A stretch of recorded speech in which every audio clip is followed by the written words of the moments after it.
अस्सलाम वालेकुम नाज़रीन, हाईटेक न्यूज के नेशनल और इंटरनेशनल खबरों में आपका खैर मकदम है। मैं हूं नेहा खान। नजर डालते हैं आज की अहम खबरों पर। दिल्ली में सीजेपी के एहतजाज के दौरान सीपीआईएम लीडर थॉमस इसाक ने यूनियन एजुकेशन मिनिस्टर पर तनकीद की। उन्होंने कहा कि क्वेश्चन पेपर लीक्स के वाक़यात पर वज़ीर तालीम को जवाबदेह ठहराया जाना चाहिए। इसाक का कहना था कि मुसलसल पेपर लीक्स ने तालीमी निज़ाम को शाख को नुकसान पहुंचाया और जिम्मेदारों के खिलाफ सख्त कार्रवाई होनी चाहिए। The hunger strike has ended 21st day. Sonam Wangchuk to me looks tired but high spirit. Today when I came, Prakash Raj also was here. So this strike here, struggle here, it is spontaneous. There is nobody who says, so I'm the party or this is the organization. He is growing in traction all over India. So I have come because the cause be fully shared.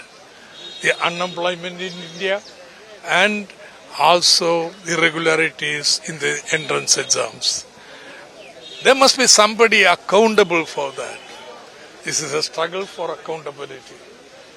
The education minister must be held accountable. He must resign. नहीं कौन है compromise leader? उन्होंने नाम लिया? अगर नाम नहीं लिया तो फिर तुसी ये क्यों कह रहे हो कि कंप्रोमाइज लीडर? तुसी मेरे वाल क्यों इशारा कर रहे हो? दूजी सुखजिंदर सिंह रंधावा बिल्कुल ठीक कह रहे ने, क्योंकि मैं तो सुखजिंदर सिंह रंधावा नाल ते जां वो मेरे नाल 4.5 साल पौने 5 साल इकट्ठे रहे हैं और जे कोई साडे चो कॉम्प्रोमाइज हुंदा तां असीं इन्ना चिर इकट्ठे नहीं रह सकते सी जो उन्होंने बयान दिते। पर उन्होंने गल बिल्कुल ठीक है कि कोई भी स्लीपर सेल पार्टी दे विच कॉम्प्रोमाइज लीडर नहीं होना चाहिए। कईयां दे दोष लगदे कि वो बीजेपी दे लीडरां नूं मिलदे है, कईयां दे दोष लगदे कि वो उत्तर प्रदेश दे किसी लीडर नूं मिलदे है, कईयां दे दोष लगदे वो झाड़ू दे लीडरां नूं मिलदे। बिल्कुल ही इज 100% करेक्ट कि स्लीपर सेल ते कॉम्प्रोमाइज लीडर पंजाब नूं बिल्कुल नहीं चाहिए। सो मैं उन्हां दी इस गल नाल बिल्कुल सहमत हाँ। इसे करके किया कि असी दोनों कॉम्प्रोमाइज नहीं सी, इसे करके साडी लिहाज 4.5 साल तो लगातार, वैसे तो 25 साल तो है पर लगातार 4.5 साल तो साडी लिहाज है, क्योंकि सुखजिंदर रंधावा किसी कॉम्प्रोमाइज लीडर नाल नहीं रह सकते ते मेरे नाल तो हुणे ही थोड़ा मोटा उन्हां दा मन मिटाव होया जिहड़ा एक अद्धे दिन च दूर हो जाएगा।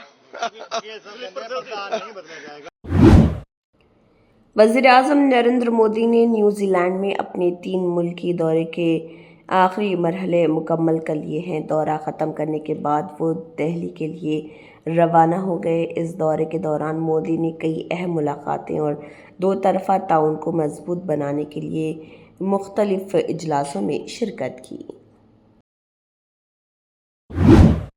तमिलनाडु फार्मर्स एसोसिएशन के लीडर समी नटराजन ने कहा कि रियासती हुकूमत को कावेरी दरिया के पानी में तमिलनाडु का हकीकी हिस्सा दिलाने के लिए फ़ौरन कदम उठाना चाहिए। उनका कहना था कि किसानों के मफादात का तहफ़्फ़ुज़ और पानी की मुनासिब फराहमी हुकूमत की जिम्मेदारी है।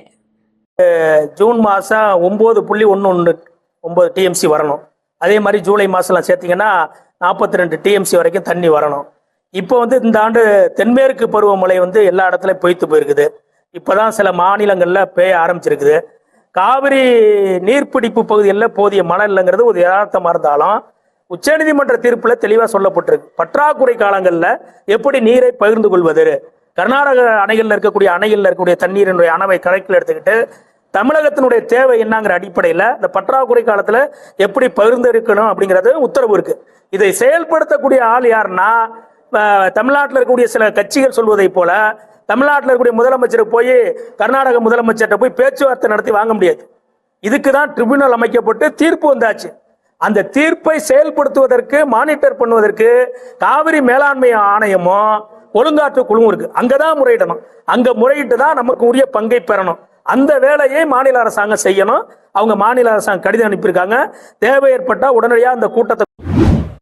अहमदाबाद में मौसम को लेकर आईएमडी ने मॉडरेट बारिश की पेशगोई की है। मौसम इदारे के मुताबिक शहर में बादल छाए रहने और दरमियानी बारिश का इम्कान है। शहरियों को मशवरा दिया गया है कि घर से निकलते वक्त मौसमी सूरत हाल को मद्देनज़र रखते हुए और ज़रूरी एहतियाती तदाबीर इख्तियार करें। गुजरात स्टेट के लिए फोरकास्ट की बात करेंगे तो गुजरात रीजन में आने वाले 7 दिनों के लिए आइसोलेटेड प्लेसेस पे लाइट टू मॉडरेट रेन का पूर्वानुमान है और साथ से ही सौराष्ट्र रीजन में भी आइसोलेटेड प्लेसेस पे लाइट टू मॉडरेट रेन का पूर्वानुमान है। और हम सिस्टम की बात करेंगे तो मानसून ट्रफ अभी भी श्रीगंगानगर से होते हुए गुजर रही, हिसार होते हुए मणिपुर को जा रही है। और जो लो प्रेशर एरिया कल सेंट्रल यूपी में बना हुआ था, आज वो लेस मार्क होके फिर भी उसका एक मतलब साइक्लोनिक सर्कुलेशन ईस्ट यूपी में बना हुआ है। और हम अहमदाबाद की बात करेंगे तो अहमदाबाद के लिए जनरली क्लाउडी स्काई रहने का आज के लिए पूर्वानुमान है। और फिशरमैन वार्निंग की बात करेंगे तो आज के लिए नॉर्थ गुजरात कोस्ट के लिए और कल के लिए नॉर्थ गुजरात कोस्ट के लिए फिशरमैन की वार्निंग है, जिसमें विंड की स्पीड 40 से 50 और साथ में जो गस्टी विंड होगी 60 किलोमीटर पर आवर के आसपास रहने का पूर्वानुमान है। और ओवरऑल मानसून सीजन में जो अभी 1 जून से लेकर अब आज की डेट तक 11 जुलाई तक जो रेनफॉल हुई है उसकी बात करेंगे तो उसमें Gujarat as a whole state 1 जून से लेकर आज तक जो बारिश हुई है वो एक्चुअल जो बारिश हुई है वो 162.5 हुई है मिलीमीटर, और जो नॉर्मल के हिसाब से होनी चाहिए वो 196 होनी चाहिए। तो 17% Gujarat as a whole state deficient है 1 जून से लेकर आज 11 जुलाई तक। और रीजन वाइज बात करेंगे तो गुजरात रीजन में एक्चुअल में जो रेन हुई है वो 225 मिलीमीटर हुई है और 248.8 नॉर्मल के हिसाब से होनी चाहिए। तो गुजरात रीजन 10% डेफिशिएंट है नॉर्मल के हिसाब से। और सौराष्ट्र और कच्छ की बात करेंगे तो सौराष्ट्र और कच्छ में 114 मिलीमीटर रेनफॉल रिकॉर्ड हुआ है 1 जून से लेकर अब तक, और नॉर्मल के हिसाब से 154 मिलीमीटर होना चाहिए। तो सौराष्ट्र और कच्छ रीजन 26% डेफिशिएंट है नॉर्मल रेनफॉल के हिसाब से 1 जून से लेकर आज 11 जुलाई तक। सर खास करके अहमदाबाद में 16 जुलाई को कैसा मौसम रहेगा? 16 जुलाई के लिए आज के हिसाब से जो फोरकास्ट है अहमदाबाद के लिए जनरली क्लाउडी स्काई रहेगा, और इसके आगे जो मॉडल गाइडेंस और अपडेट होगा हम उसके हिसाब से अपडेट कर देंगे। केरला में सीपीआईएम के रहनुमाओं ने यूडीएफ हुकूमत को निशाना बनाया जब अडानी ग्रुप की कंपनी ने ऐलान किया कि Mediterranean shipping company Adani Vizhinjam port में 49% हिस्सा $1.4 बिलियन में खरीदेगी। सीपीआईएम का कहना है कि हुकूमत को इस मामले पर वजाहत देनी चाहिए और अवाम के मुफादात का तहफ़्फ़ुज़ यकीनी बनाना चाहिए। CPIM-ന് ഒറ്റ അഭിപ്രായം മാത്രമേ ഉള്ളൂ. 25% ഷെയർ വിൽക്കുന്നതുമായിട്ട് ബന്ധപ്പെട്ട് ഗവൺമെന്റിന്റെ മുൻകൂർ അനുവാദം വാങ്ങണം. അനുവാദം വാങ്ങാതെ സിബിഐയെ സമീപിച്ചത് എന്തടിസ്ഥാനത്തിലാണ്? അതിന് മറുപടി പറയാൻ രാഹുൽ ഗാന്ധിക്ക് ഉൾപ്പെടെ ഉത്തരവാദിത്വമുണ്ട്. ഞാൻ വളരെ വ്യക്തതയോടുകൂടി ചൂണ്ടിക്കാണിച്ചതാണ്. ഈ പ്രശ്നം യഥാർത്ഥത്തിൽ മംഗലാപുരം സ്പെഷ്യൽ പ്ലെയിൻ യാത്ര ഉൾപ്പെടെയുള്ള അദാനിയുടെ ഏറ്റവും പ്രധാനപ്പെട്ട വക്താക്കളോടൊപ്പം ചേർന്ന് പോയത് ഉൾപ്പെടെയുള്ള കാര്യങ്ങളിൽ ഇന്നേ വരെ മറുപടി പറഞ്ഞിട്ടില്ല. അദാനിക്ക് എല്ലാ പിന്തുണയും നൽകുന്നത് CPIM ആണ്, ഇടതുപക്ഷ ജനാധിപത്യ മുന്നണിയാണ് എന്നായിരുന്നു അദ്ദേഹം ആദ്യം വിശദീകരിച്ചിരുന്നത്. അതായിരുന്നില്ല. കൃത്യമായിട്ട് ഉമ്മൻചാണ്ടിയുടെ ഗവൺമെന്റ് ആയിരുന്നു ഈ കരാറുണ്ടാക്കിയത് എന്ന് എല്ലാവർക്കും അറിയാം. അതിന്റെ ഒപ്പം ചേർത്ത് ഇവിടെ ഞങ്ങളുമായിട്ടാണ് അദാനി ഡീൽ ഉണ്ടാക്കുന്നത് എന്ന കാര്യം പറഞ്ഞ രാഹുൽ ഗാന്ധിയോട് ഞാൻ ചോദിച്ചു, ഞങ്ങളെല്ലാം ചോദിച്ചു, എന്തുകൊണ്ടാണ് ഈ ഡീലുമായിട്ട് ബന്ധപ്പെട്ട കാര്യം സംസ്ഥാന ഗവൺമെന്റിന്റെ അറിവില്ലാതെ തന്നെ കേന്ദ്ര ഗവൺമെന്റിനെ സമീപിച്ച് ഞങ്ങൾ 49% ഷെയർ വിറ്റിരിക്കുന്നു എന്ന് പറയുന്ന നിലപാടിലേക്ക് എത്തുന്നതിന് എന്താണ് അടിസ്ഥാനം? ആ കാര്യം വിശദീകരിക്കാൻ വി ഡി സതീശൻ മാത്രമല്ല, രാഹുൽ ഗാന്ധിക്ക് ഉത്തരവാദിത്തമുണ്ട്. ആ ഉത്തരവാദിത്തം നിർവഹിക്കണം എന്ന് തന്നെയാണ് ഞങ്ങൾ വ്യക്തമായി ചൂണ്ടിക്കാണിച്ചത്. കാലം വെറുതെ പറഞ്ഞു. ചർച്ചകളൊക്കെ പലതും ഉണ്ടായിട്ടുണ്ടാവുന്നു. പതിറ്റാണ്ടുകളായിട്ട് പിടിഞ്ഞ ചർച്ച നടക്കില്ലേ? അത് ഏതെങ്കിലും ഒരു ചർച്ചയുടെ ഭാഗമായിട്ട് അല്ല. അതിനിപ്പോ ഞങ്ങൾക്ക് ആർക്കും ആരുമായിട്ടും ചർച്ച ചെയ്യുന്നതിൽ വ്യത്യാസമില്ലല്ലോ, അഭിപ്രായ വ്യത്യാസമില്ലല്ലോ. എന്നാൽ സംസ്ഥാന ഗവൺമെന്റിന്റെ അംഗീകാരം വാങ്ങാതെ ആ ചർച്ച എങ്ങനെയാണ് അവസാനിപ്പിച്ച് ഡീലുണ്ടാക്കി പോയത് എന്ന ചോദ്യം, ആ ചോദ്യത്തിലാണ് ഈ കേരളത്തിന്റെ പുരോഗതിക്ക് നിർണായകമായ പങ്ക് വഹിക്കുന്ന ഒരു സ്ഥാപനമാണ്. അത് പൊതുമേഖലയുടെ പൊതു നിയന്ത്രണത്തിനകത്ത് നിലനിർത്തണം എന്നുള്ളതാണ്.